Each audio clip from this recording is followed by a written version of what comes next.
special, man. The destination is Portugal. From the United States, Rick Grizzly Brown, all 26 stone of them. Powerlifter Jean-Pierre Brulois, France represented for the first time by a man who trains in Belgium. From Finland, Roger Ekstrom, who hates flying, but who would have walked there if they'd let him. From Canada, Magee would be good enough for the Mr. Universe contest. The Englishman, Geoff, pining for his lost love, the title of the world's strongest man. The ex-footballer from America, George Hechter, who gave up pumping opponents to pump iron. From Holland, Vreugd, the world super heavyweight powerlifting champion and loser. The title holder from Iceland, Jon-Pall Sigmarsson, who surprised the world by beating Capes last year. Lisbon Airport, and a 737 goes walking. When you get 8 men who turn a huge aircraft into a poodle, they're treated with respect. As the airport authorities said, please, can we have our aircraft back? Cascais, if it's not paradise, then it's just surely around the corner. It takes an effort of mind to do anything strenuous in this picturesque spot. Stretching out on the sands is about as busy as any normal human would require to be. The Atlantic broods over Portugal and doesn't like to be ignored. But don't ignore the power of prayer if you want to swim in these waters. This is the tip of Europe's nose, the most westerly part of the continent. From here, the Portuguese found the lure of the sea quite irresistible. To them, ocean, horizon, ship were as fundamental as earth, wind, and fire. Wanderers couldn't get beat Sintra, the quaint little town just inland. Narrow streets, trees in abundance, and a castle in the air. You can't but love the place. It's a kind of castle that kept the prisoner of Zenda in, except here, you might not have wanted to leave. This mini version of the castle is at the end of Cascais' speech, looking gently down at the beginning of the competition itself. And this is the first event of the Dam Trust Trophy, taking place only 50 yards away from one of the most delectable beaches in the whole of Europe. Unfortunately for the competitors, they don't have much time to admire the scenery. They're about to try and haul a truck like this. It's 7 tons in weight almost, and they're going to go down this course of 30 meters and try to do it in a limit of 90 seconds. The fastest gets the most points. The trucks, of course, are in neutral, but human beings decidedly in overdrive. So, on the Cascais Esplanade, the first heat. Cees de Vreugd on the left. He favors a kind of sawn-off corset appliance against a harness of Sigmarsson. Now, with 7 tons hanging on to you like a tail, you've got to be fussy about detail, or else you're going to end up with an oddly shaped spine. Now, Sigmarsson is expected to do reasonably well in this one, but that seems like a very timid start. That's surprising. Now, look at Cees by comparison, finding that almost exhilarating. He's a powerlifter, of course, and he's trained to utilize his body in an explosive way. Well, that mix of crawl and semi-scoop might be slightly erratic, but that time can't be ignored. 42.2. Oh, meanwhile, it looks like Jon-Pall's forgotten to take off his handbrake. That's a strangely sluggish performance. Change of air, maybe. Oh, that stands for disgruntled Reykjavik. Well, that's the first event, and you haven't done as well as you would like to, but what does it mean to be the world's strongest man, and would you like to continue to be that? For a competition like this one, it means to be strong and fit. You have to do some running and lifting, throwing. You have to be a superman. Well, nobody would argue with that, not least the next 2 men. Magee, the pro wrestler from Vancouver, and Roger Ekstrom, the powerlifter from Finland. On your marks, and get ready. Some of the competitors thought there might have been something wrong with that lorry on the right after the first pull. But we shall see. Doesn't seem much wrong with it now. Now, this is how it should be done. The center of gravity close to the ground, simulating the action of the tiger. But Roger Ekstrom's technique looks like 19th century Frankenstein.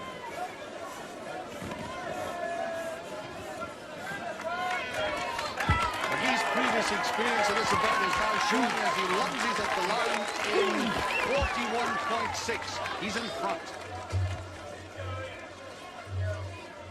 Oh, it's been too much for Ekstrom, though. He didn't apply himself the right way, and accordingly he suffered. I wondered if Magee's biggest motivation came from simply wanting the title. Possibly. But a lot of it's just thinking about the money, really. And that keeps you going. Yeah.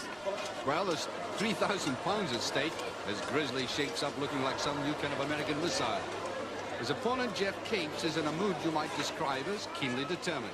That means he's going to give his all from the start.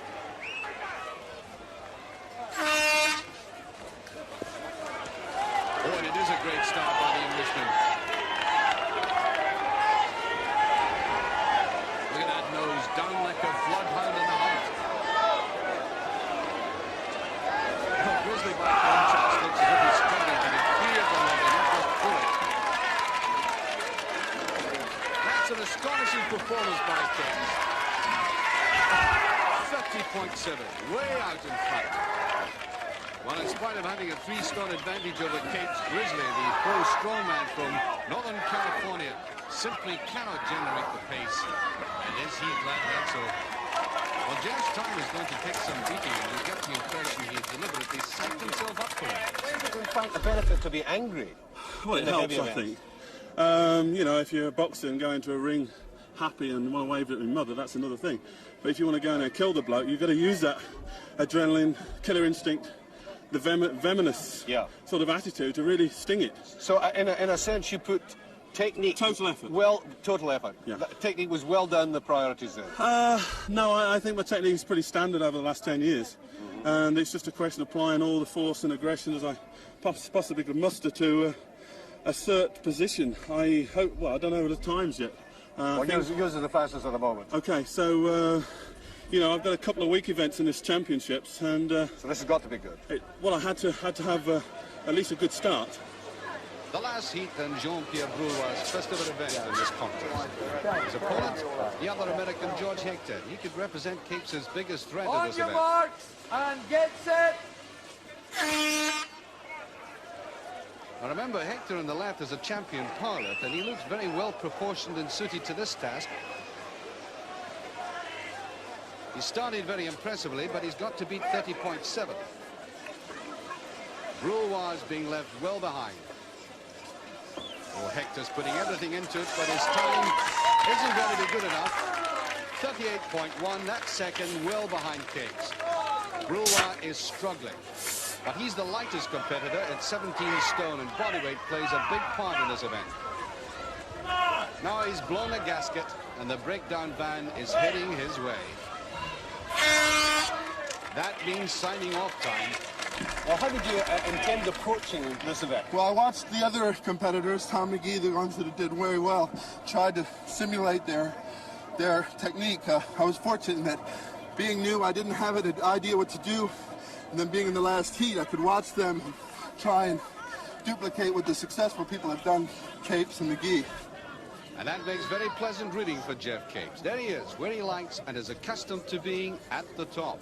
But with 7 punishing events to go, he's going to have his work cut out, staying where he is. Well, after watching that, I'm sure you realize how important recovery rate is. If you don't, just have a look at this here. Now, this is what you might call a Portuguese breakdown, obstructing not the road, but the path of the competitors, each of whom is going to be asked to lift this old cart from this end. Weighted down, as it is picturesquely enough, with these port casks filled, would you believe, with lead and sand is nothing sacred. And in any case, this event only underlines how important it was for mankind to invent the jack. Each man is allowed a maximum of 6 Prepare to lifts, lift. and they've all been Ready. successful at 385 kilos. There's only Grizzly left who clamped 405 kilos. But before he tried it, I asked him When did how you he first come get by that that name? name. Well, I was a little kid. My dad named me Bear because I looked like a little honey bear. But when I won the U.S. Heavyweight Championship, I had to change it around to Grizzly because Bear sounded too passive. And a grizzly is the most ferocious animal on the North American continent, and that I am. Well, they couldn't call you honey bear, did they? No. I don't look too sweet. But, you know, he's really to everybody's taste, so long as you keep out of his way in the ring. When he does them over in wrestling, they need a panel beater to put them back into shape. But it's concentration now as he prepares for his 6th and final lift. The target, 405 kilos, or put another way, 893 pounds. You really snort at it, don't you? I love it. I love to snort. Love to growl. It's in my nature. Don't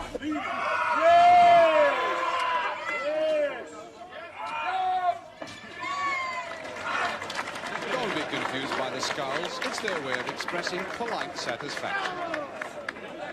Jean-Pierre Brulois at 425 kilos.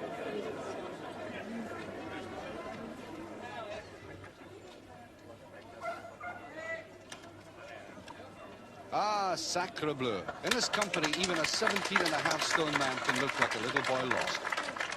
Geoff Hechter. Now, he always approaches this task like a man about to lapse into meditation.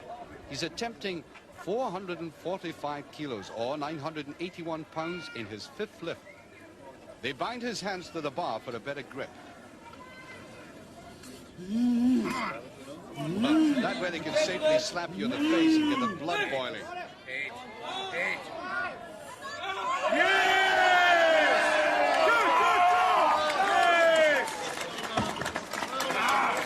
Well, you can hear from that he's doing better than even some of his admirers thought he would in this event.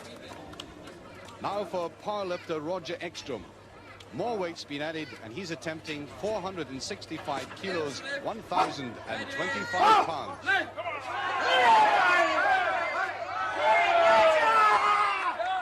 Oh, it's a strain, but he manages it. Happier now after what that truck did to him. Roger Ekstrom has had 6 good lifts. The powerlifters might in fact be very surprised at how well this man, Geoff Capes, is performing. He's decided to go for his 6th and final lift at 475 kilos, 1,047 pounds. Now he knows that if he can get this, he'll be guaranteed 4th place. Fight back. Use your head. Head and legs. Roll your head. Roll!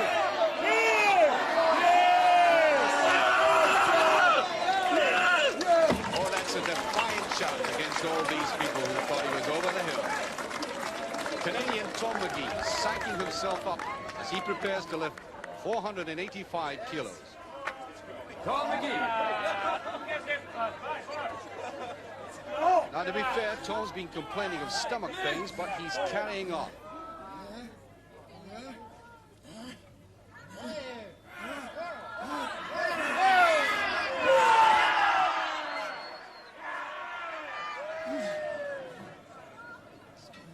You gotta have it, team. Get on now. Get on now. Ah!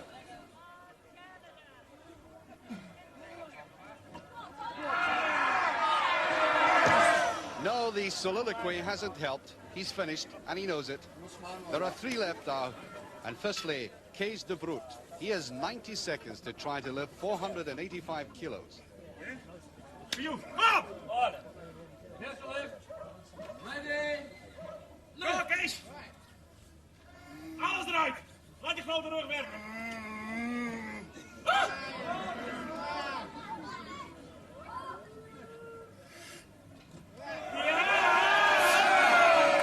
Oh yes, it was a great deal to spare there. You get the impression there's a lot left in that man yet. Now the champion, the man with a built-in megaphone, Jon-Pall Sigmarsson. Of Iceland!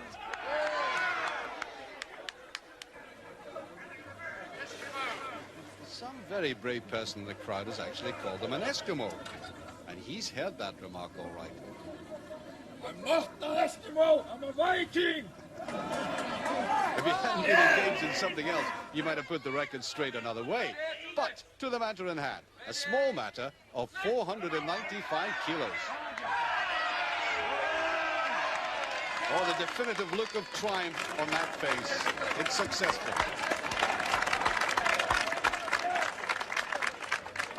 George Hechter from Maryland. He was beaten recently by Cees de Vreugd in the powerlifting championships in Helsinki. And the possibility of revenge might stiffen the sinews. The target, 515 kilos.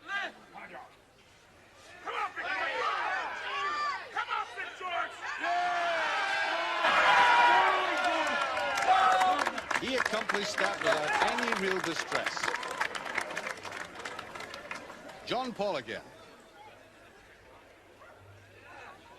515 kilos of sand are now packed onto that poor cart, which looks as if it might never recover from the experience. He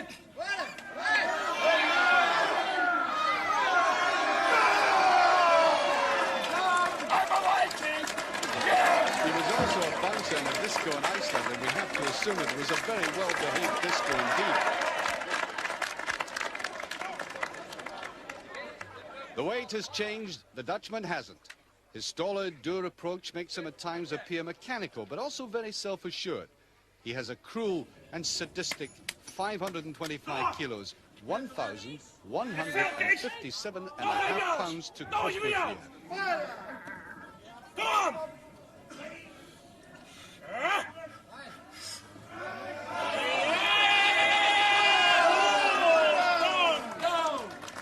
I think he took some pleasure out of that. George Hechter has opted to miss out that weight and go for an incredible 555 kilos. It's a very bold ploy, but if it comes unstuck, he'll obviously lose out on points. Come on, George! Come on! Come on, boy!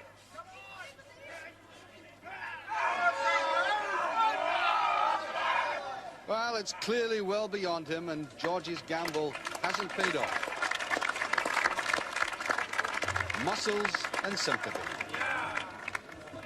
What a great incentive now for the Icelander. He did badly in the truck pull, so he now stands a chance of scoring maximum points if he gets 555 kilos. I'm gonna eat you!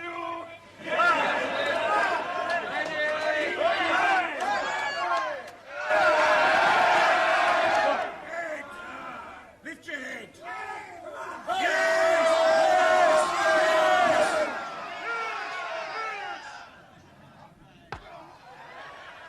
First aid for the podcast, and second equal place for Jon-Pall Sigmarsson. But it would have been a surprise, though, if Cees de Vreugd hadn't won that one. He takes a maximum 8 points. Hechter and Sigmarsson a point and a half behind, but very significantly, Cees hasn't allowed them to go too far away. These 5 points will come in very handy.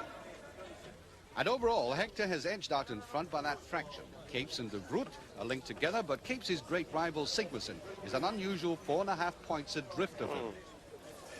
You want variety? Well, we've certainly got it. You've seen great strength in the powerlifting. Now we have strength and mobility and speed all in the one in this, the second barrow race, where the athlete takes the 80-kilo bag of sand, puts it on the shoulder, goes down the 50-meter course to the wheelbarrow and goes back for more. Now, this makes tremendous demands on the heart and lung, and therefore, it is no softening of the event to have this pure oxygen. So do not be at all surprised if even the biggest men eventually have to do this. And so in perfect weather, we await the first heat between Tom Magee against Grizzly Brown. And get set. Oh, Magee started as if he's come out of the blocks. Grizzly seems to be playing the marathon game, pacing himself. Well, I don't know about yours, but our Coleman never went that fast.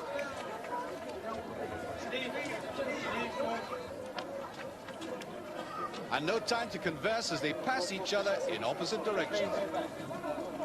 Grizzly's huge girth simply isn't meant for such speed. Well, the man's looking white around the gills, but Tom's virus hasn't prevented him from turning in a reasonable time, 42.6.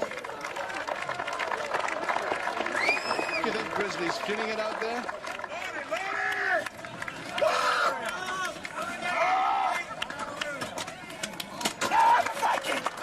No, I'm a Viking, he says. Well, in spite of that instant conversion, I wondered if he felt his bulk was regarded by some folk as freakish. I'm proud to be a freak. I'm different. I don't want to be like anybody else. I don't want to be a pencil neck. I don't want to walk around being 165. It's good to be a little different, you know? It adds a little spice to life. Do you feel safer now because you're big and strong? No, I wouldn't say I was safer. I say cosmetically, appearance-wise, you wouldn't want to mess with me. Now, on the street, like I said, I'm the U.S. heavyweight wrestling champion. I'm nobody to fool with. But all this muscle, this 65-inch chest, these 25-inch arms, they can't stop a bullet, you see? So I'm not invincible, and I'm not a dummy. But don't push me, you know? But I like you, Archie. Thank heaven for that. All right. Now, these two will really be trying. George Hechter on the left and Geoff on the right. Geoff's speed and agility should count heavily in his favor. Well, he's off at an amazing pace, totally outstripping his opponent. Look at these big, huge legs gobbling up the distance, and this is very fast indeed. But now for this trying return journey.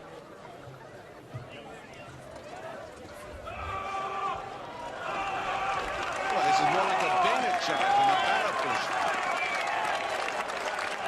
Geoff Capes capturing Cascais single-handed in 29.3. Meanwhile, Hechter grimly carries on, but he's beginning to look wobbly, and that is a fatal mistake, which will cost him a second or two. He's finishing in 54.5, which is well down the list. So Geoff's incredible pace for such a big man has given the rest a target of 29.3. Sigmarsson on the left is the man to watch. He feels he can match Capes for speed, and doesn't it look like it immediately? Like Geoff, he's off to a very fast start. He's leaving Brulois behind, but doesn't want to muff the transfer, though. Now, a clear dash to the line. But it looks as if his time is outside Capes. Indeed, it's 32.4. 3 seconds behind Capes. Brulois has struggled again, and his aim is to beat 50 seconds, but it doesn't look like he'll do it. Brulois est arrivé, but it isn't vintage stuff. The last two, the Vreugd on the left, Ekstrom on the right. The Dutchman has already made an impact, the Finn hardly any. But this is a much better performance by Ekstrom. He's tall, rangy, and his legs go right up to the armpits. And it's all smoother for him now. Well, this is clearly the closest race we've had, and the times are good, very good indeed. It's very close. Ekstrom inching it in front in 33.7, but he hasn't beaten Capes. So what was that about oxygen? Thus are the mighty nourished. Well, that win by Capes gives him another 8 points and his second victory.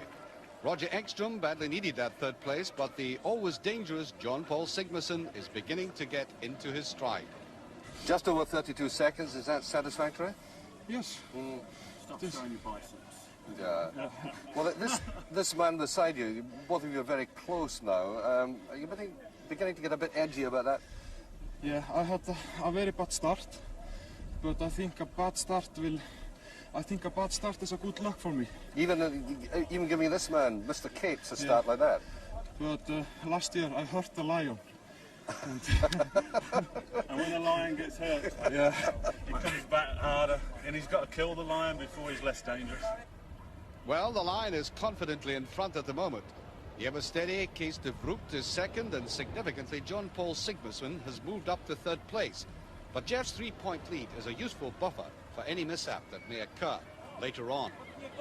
Well, as you can probably see, we're surrounded by bright, shining faces making a bit of a din. It's late afternoon, the sunshine is absolutely splendid yet, and no wonder there's expectancy, because I think the next event promises to be rather special. You see, this is a typical small Portuguese fishing boat, and this is a typical Portuguese fisherman, José Luís.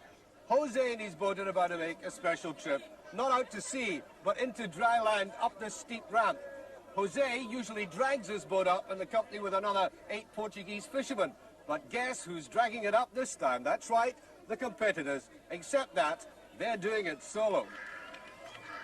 Grizzly, like the others, will have a limit of 2 minutes to pull the prow of the boat over the finishing line. It weighs approximately 235 kilos, and he's got to pull it 12 meters.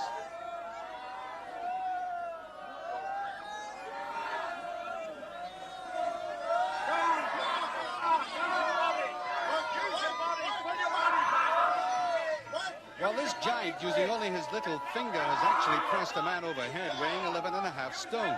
But he's finding it difficult to transfer these abilities to an entirely different sort of challenge. He's a bit like a man struggling for the first time with a foreign language. But he's not alien to the Portuguese. His fan club has no constitution, they simply turn up and love him. George Hechter. The gradient he looks down is 1 in 6, and at this stage I'm sure it looks even steeper than that. On your mark and And get George set. is about to beat Luis, but how soon remains to be seen.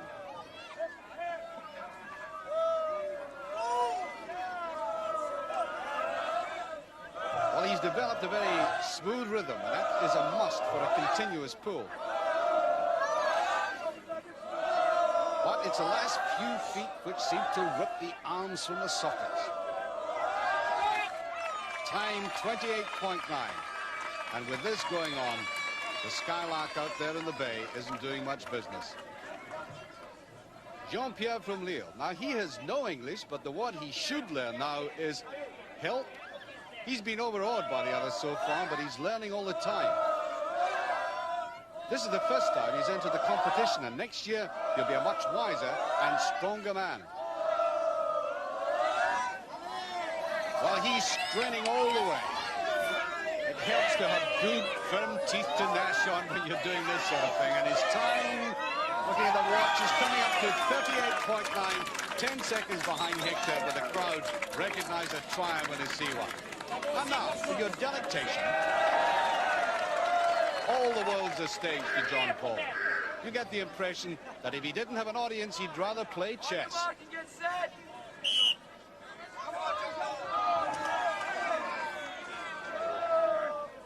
Well, he's obviously done this before. Which Icelander hasn't? It's a firm, steady, remorseless pull, and visibly faster than any of the others.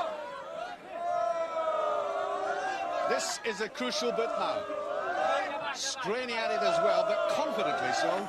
And it's coming up to the finish. It's 20.1, and that puts him well in the lead. That's a triumphant shout that the crowd are now accustomed to. It's time for a lap of honor. You get the impression he's modestly satisfied with that. And now for the contrast. On your mark and get Cees de Vreugd, a very serious man. Somehow you get the impression he would smile only after a local anesthetic. But he doesn't mess about, and this is looking good.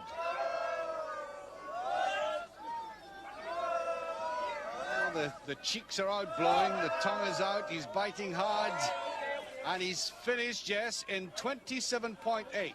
Now that leaves him way behind Sigmarsson, but he's in second place at the moment. Now to Roger Ekstrom. He began to show form in the previous event, so we shall soon see if that was a flash in the pan.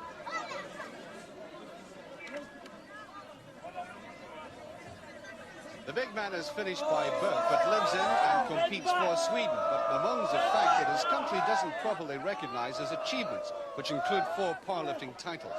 So he wants to put himself on the map through this event, and that time of 25.4 will help his cause because it pushes de Vreugd back into 3rd place. Now then, who's she got eyes for? The bodybuilder with a profile of a choir on your boy. mark and get set. But Tom Magee's muscles aren't there merely for decoration, as he's now willing to demonstrate.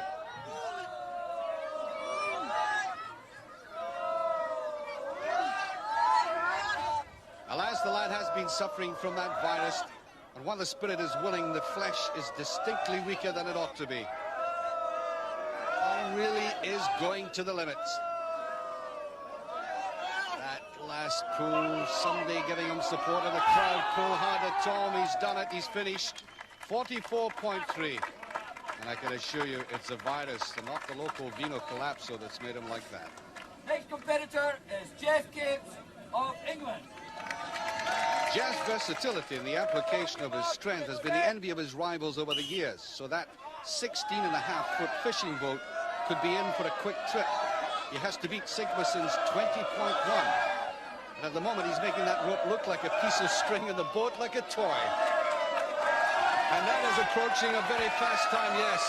Phenomenal, 19.9. And I wonder if Geoff realized just how quick he was there. Looking round for some confirmation. Oh, he's surprised. And over that profile of surprise are the results.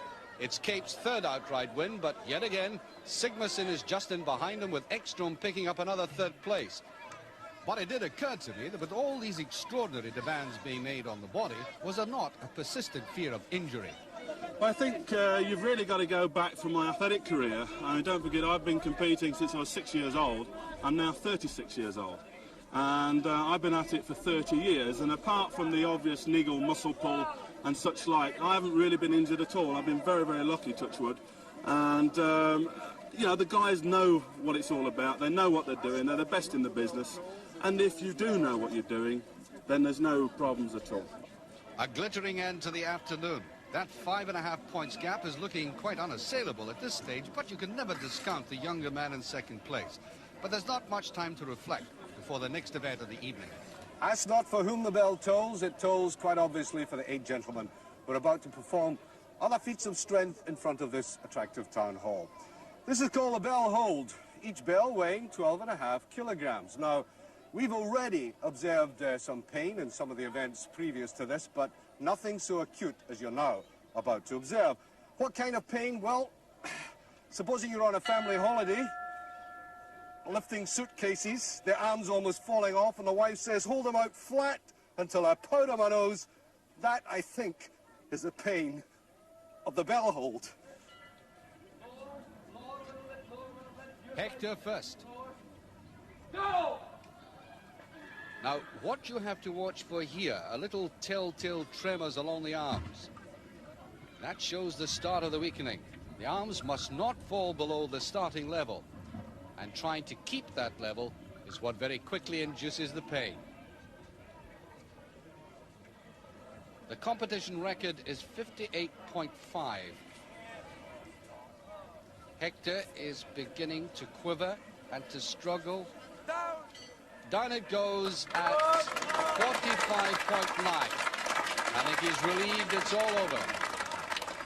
Now, this is the event which Geoff Capes fears more than any. An old shoulder injury has weakened his capacity to keep his left arm horizontal. He knows he'll be in for painful seconds. Now, listen to the coaxing voices of his supporters. Geoff seems to have placed his mind on another plane. Left arm holding well, but the right one isn't, unfortunately. It's over. It doesn't like that time at all. 22.2. He felt perhaps he could squeeze a little bit more out of it. He was always worried by that event. The sound of the Viking. He certainly varies his warm-ups, but it always gets the crowd on his side, and he's a character who needs that to do really well.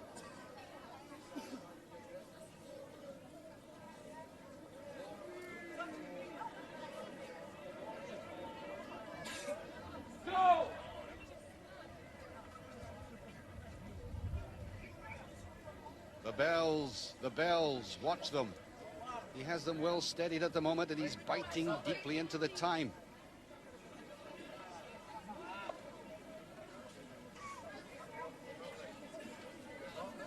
He's hiding that suffering well. But I think we're just beginning to see the signs of collapse. Yes. It's down, and nevertheless, a new championship record, 58.6. Over to you, Jon-Pall. What do you think of him so far, Geoff? Cees de Vreugd. Now, if powerlifting means anything at all, it means powerful arms and shoulders, and he is a world champion, so he ought to be able to hold out here. His very impassive nature breeds deep concentration.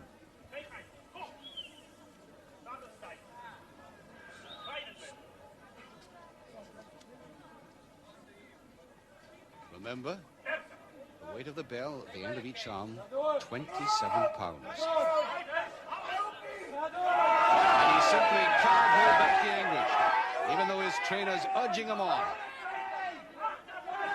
But it's 62.2. He's taken the lead.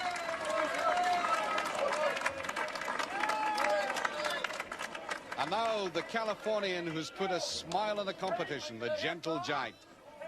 Grizzly's been privately upset that he hasn't really given a true account of himself. But with these arms, which look as though they've been tenderly packed with iron filings, anything might be possible for him.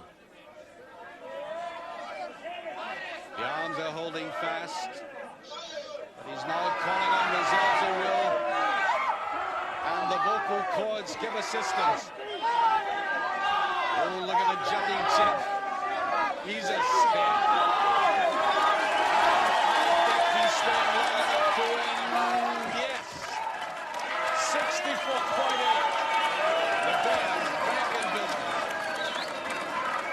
Oh, they love it. Well, it's been a mini disaster for Capes at the bottom of the class with only 1 point. He won't be happy with that, but Grizzly can certainly call it his night. You were really feeling pain there. I could see it in your face. Well, Jon-Pall said it was like an arm wrestler's pain. It hurts. Yeah. It hurts. And so didn't you feel it right down the side of the body there? You can see your body trembling. Down the side. Well, fat people jiggle when they get tired, Jack. But I tell you something. I feel like the prettiest fat man in the world right now. Well, you know, there's a good feel about this tournament. They all want to win, but not to step over anybody to do so. Well, I think there's a hell of a camaraderie among the guys. I mean, as I said before, these are new guys. I've never met them before, but there's already a family sort of occasion between us, and we're all supporting each other because we feel, you know, our place in sport is there to stay. Okay, how do you face it tomorrow then? I mean, you've gone full blast, it seems to me, except perhaps in the power. With Cees de Broek at 30, Geoff Capes at 30, Jon-Pall Sigmarsson at 29, George Hechter at 23.5, and 3 events to go. Makes a marvellous final day. I think so. I want to bet on it. Well, not surprisingly, as only half a point now separates the first 3. Time for them perhaps to put the feet up for a rest. Well, Cascais doesn't do that, though. If it did, nobody in the area would eat fish. This is part market, part cathedral, for the Portuguese worship their fish as the principal sustenance. They're not just delicacies, but a veritable treasure. And I doubt very much if even Grizzly would come off best in haggling with this lady. Her tic-tacs are like karate chops. The Portuguese are charming people, but you mustn't rush them. In Spain, it's always mañana, mañana. In Portugal, that can be considered indecent haste. But the following morning, everybody was on time. Well, I'm standing beside some of the most famous kinds of casks in the world. Port cask. This smaller one, 80. This one, 120 kilos. You can get enough port in here to give the whole of London a hangover for a week. And the competitors are going to be asked in this next event to lift them from the ground straight above their heads. And everybody is saying that if Geoff Capes does well in this event, he could go on and win the title. Because these are filled with sand and water, and for a lifter, compared to port, that's a much more lethal cocktail. But I wondered if the men really relaxed the previous evening. Did you worry about it last night at all? Yeah, but you can't let that bother. What's happened, and you got to come into each event with a fresh attitude and try and do the very best you can and hope that the people ahead of you don't have that good a time and that you can, you know, do better than they can, or at least stay even so you don't fall farther and farther behind. To be honest, I've been rather surprised by the complexity of the event. So that was has it been harder than you thought? At 110. Well, I knew it would be difficult. Now we're at 115. So I was anticipating that. 253 pounds. So, no, in that respect, no. I found during the Olympic Games that the Americans are extremely patriotic. They haven't much opportunity to practice with the cast, so they're faced with this awkward and unyielding shape. Even the best of them will find these lifts a problem. George! Well, now follows the difficult bit. He's got to get these arms up straight and locked. Not quite. It's the shape that's so awkward. That's it. Once he got it up there and steadied it, it wasn't much of a problem. Not showing too much strain. Come on! Jon-Pall. Now, he began to look good again late yesterday. Has the overnight rest helped this man?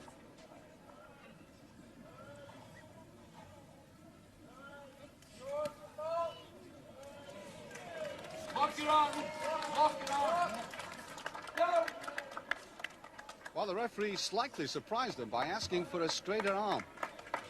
But Sigmarsson truly had no real problems there.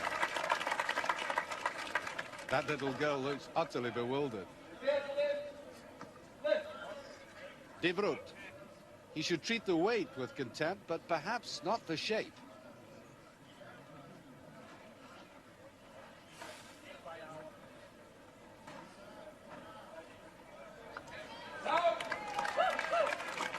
He made it look as if the cask was entirely empty. Don't be fooled by that look. He's happy at his work. From Vancouver, British Columbia, Tom Magee.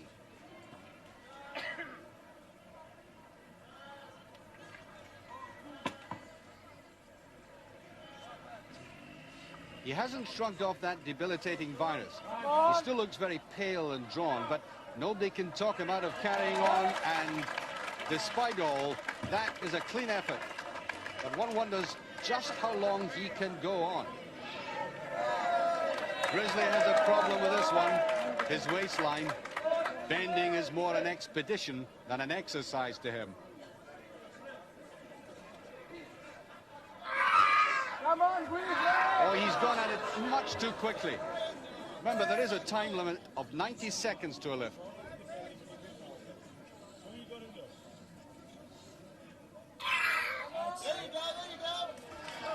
Now he's got it. How does he feel about that one? That's the quote of the week.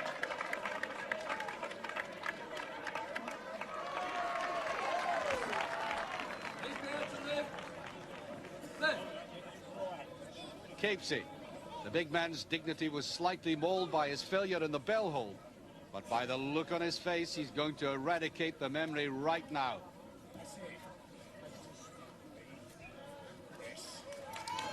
And how? 253 pounds easily tamed. 6 left in, but a very big problem to follow. Well, Grizzly, obviously everybody's a bit concerned because we're now up to the cask of 120 kilos, and the sheer size is causing a bit of apprehension. Well, I don't know, but I'm looking at it and I'm wondering if I'm going to try that. It's a little awkward. I have 2 more events left to save myself for the swingletree and the lobster pot. But looking at that, if a couple of guys get it for me, you know, my athletic pride, I'll give it a shot. But it looks very awkward.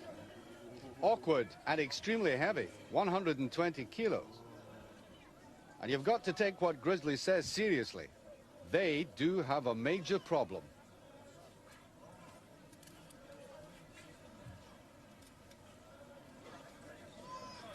Come on, George!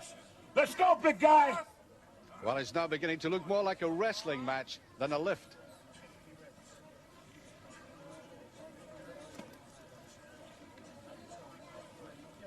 I'm beginning to think even a forklift truck would beat a retreat from this. No, it simply won't go. But there's no disgrace in that. It was the shake that beat him. However, George is an experienced lifter, so does he think it's at all possible for anyone to lift him? Jon-Pall or Geoff may be able to do it, Tom, but it's just too big for me. Yeah. If I got it the weight, I'm not a consequence. Yeah. When it's distributed like that, I can get it on my knees, but I can't do anything under it to put it over your head. Do you think it might have been fairer to have had an increased weight in the smaller cask? But they won't contain it. The weights they're putting inside, they won't contain it. They need a much denser material. Well, let's have a look at this one. Now, what's he trying to do, George? Well, he's going to have to get it to his chest first. He may be... it won't be easy for whoever does it, but... Yes! All right. Iceland! Iceland! He's going to roll off it. He's rolling off it a bit. He can do it, he can do it. He seems to have mastered that wide hold. It's almost there now. To stretch and hold the balance all in the one. Well, he came a lot closer than I did. Done again. Tell him, Jon-Pall!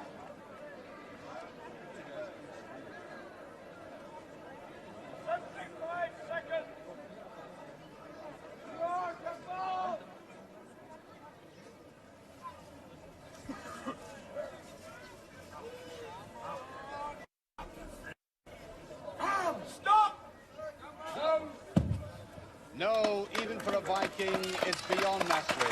Oh, well. There's almost an indignant look on his face. All right! He wasn't all that far away from maximum points, but his admirers can forgive the odd lapse. Geoff can't be too confident after having watched Jon-Pall. Now, He's going to have to remember that there are 2 other events to come. He doesn't want to overdo it and get nothing out of this. Come on, Jeff. It really is a monumental effort.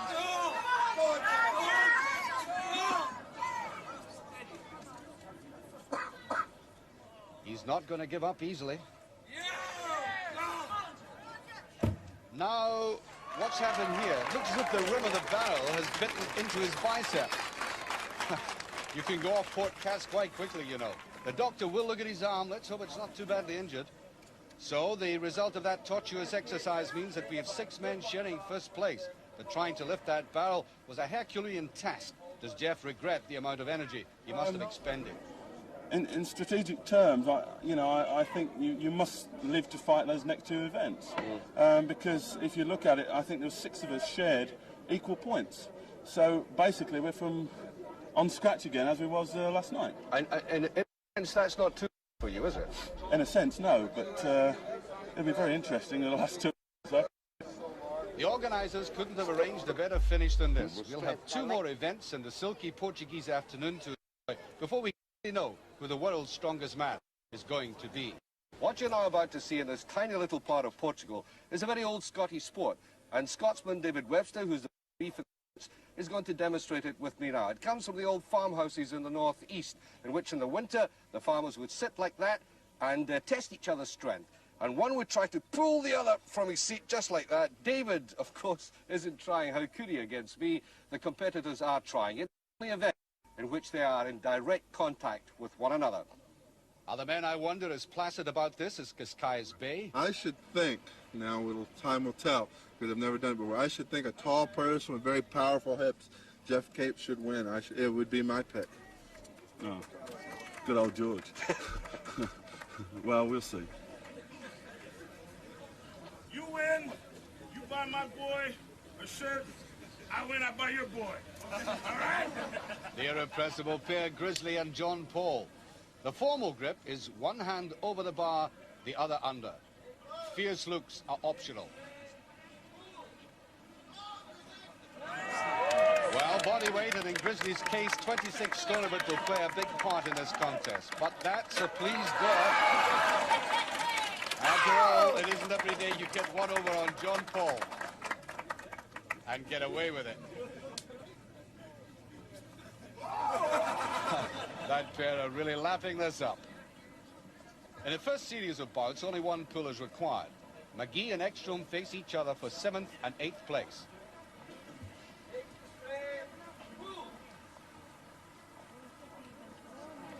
The Finn wins comfortably and collects himself 2 points. Taking up position, Hechter and Brulois. The American distinctly favourite to win 5th place. And very promptly proves it, although he doesn't like the 3-point landing. In the round-robin series of bouts, each one has a chance of coming back after a poor start, like Jon-Pall, who, despite his first defeat, has an opportunity to get 3rd place. Which he does against a surprise de Vreugd, and that could be costly for the Dutchman. The final, California against Lincolnshire, the best of 3 pools. Capes whipping the bar quick. Grizzly doesn't know what happened. Capes one up. Well, Grizzly does have another chance, and Jon-Pall has turned unpaid cheerleader.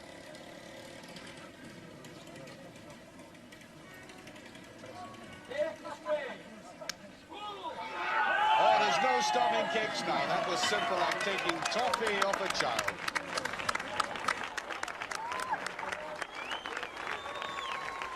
It's his 4th victory, and the big man knows now he is poised to regain that much coveted title. He's edged further away from the Icelander and the Dutchman. The overall position with just 1 event to go is a very useful lead, but far from impregnable, because what now follows is that which could break the best of them. We've been dealing with athletes who are obviously highly fit, highly disciplined, and who spend a great deal of their time devoted to ensuring that their body fitness is almost perfection. Now, that makes them highly competitive. We've seen that. But what has shone through as warmly as this Portuguese sun has been their humanity. I don't think I've ever experienced such a spirit of cooperation between such a tightly knit bunch of athletes ever before. But no cooperation on this next event, the lobster pot race, weighing 25 kilograms, packed with stones, and what the athletes call, affectionately, the killer event. This particular form of torture consists of running up the steep ramp from the boat to the lorry 30 meters away with 10 pots. You will observe that Grizzly has turned tourist. This most amiable of men has decided he's enjoying life far too much to try to drag any more speed out of that 26.5 stone torso of his. So why not just keep Tom Magee company? To see how stylish Californians enjoy a walk in the sun.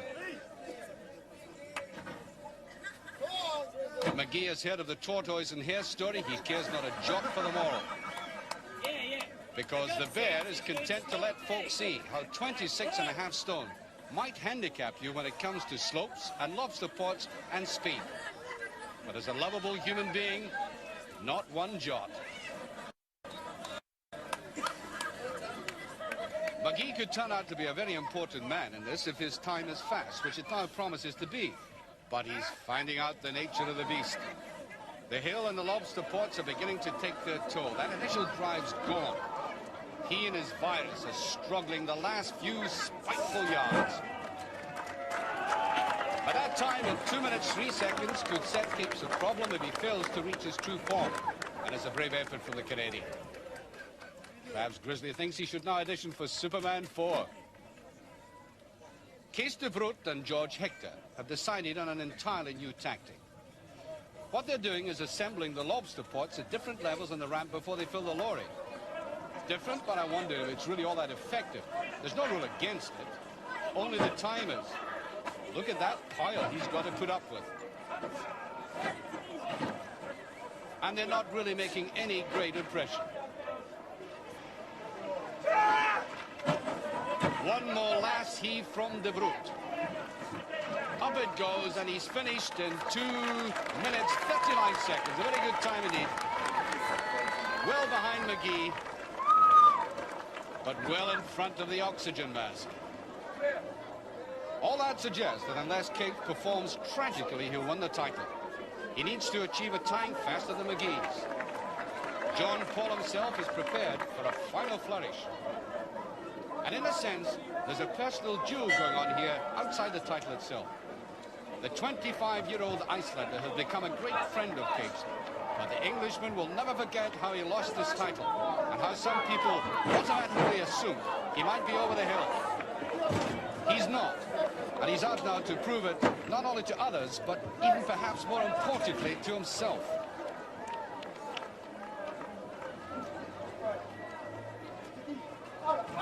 Sigmarsson is increasing the gap, but it's a time, the individual time, that's most important. For Capes, 2 minutes. Trailing though he is, if he can get inside that, he's won the title.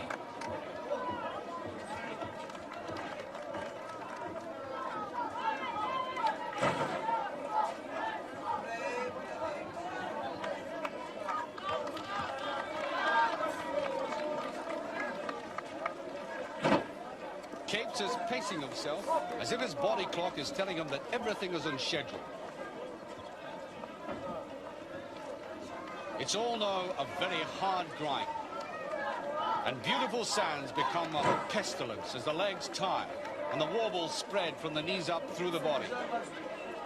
But he has to be steady now and do nothing silly, like drop one of these pots.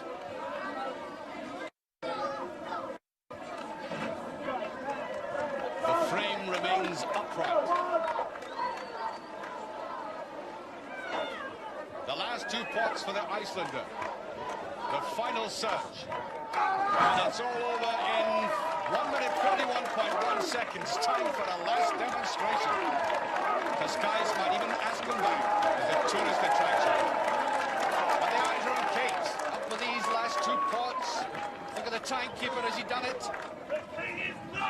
Yes! Would you believe it? 1 minute 57.9. He's come back. Second place enough. Title his again. The one he nearly loaned out for the year to the man who sportingly raises the arm of the new champion. So as the celebrations begin, confirmation of the last event.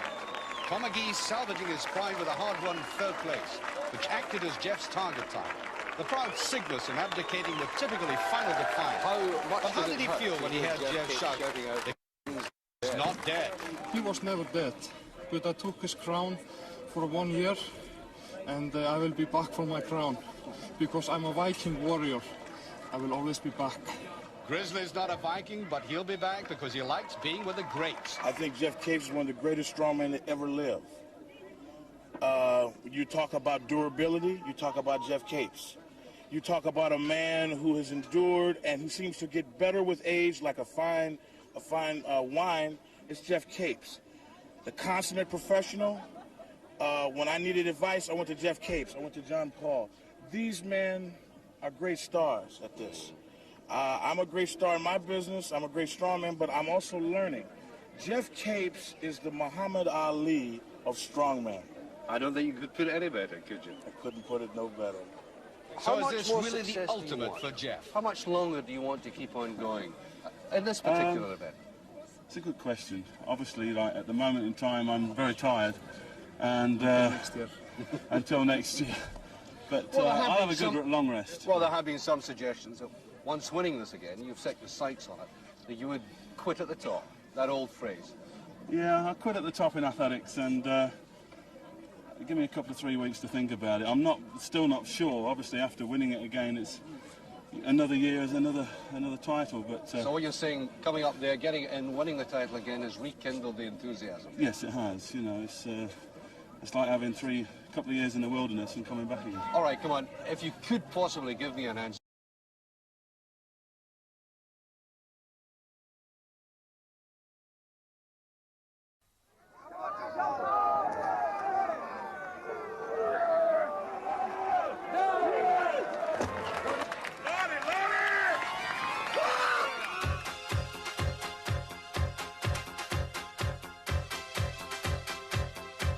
For 8 special men, the destination is Portugal. From the United States, Rick Grizzly Brown, all 26 stone of them. Powerlifter Jean-Pierre Brulois, France represented for the first time by a man who trains in Belgium. From Finland, Roger Ekstrom, who hates flying, but who would have walked there if they'd let him. From Canada, Tom Magee could be good enough for the Mr. Universe contest. The Englishman, Geoff Capes, pining for his lost love, the title of the world's strongest man. The ex-footballer from America, George Hechter, who gave up pumping opponents to Bombay.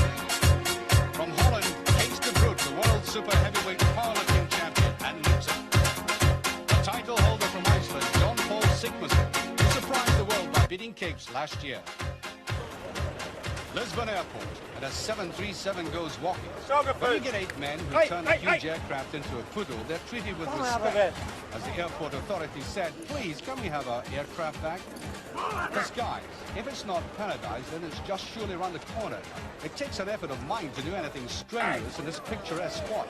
Stretching out on the sand is about as busy as any normal human would require to be. The Atlantic broods over Portugal and doesn't like to be ignored.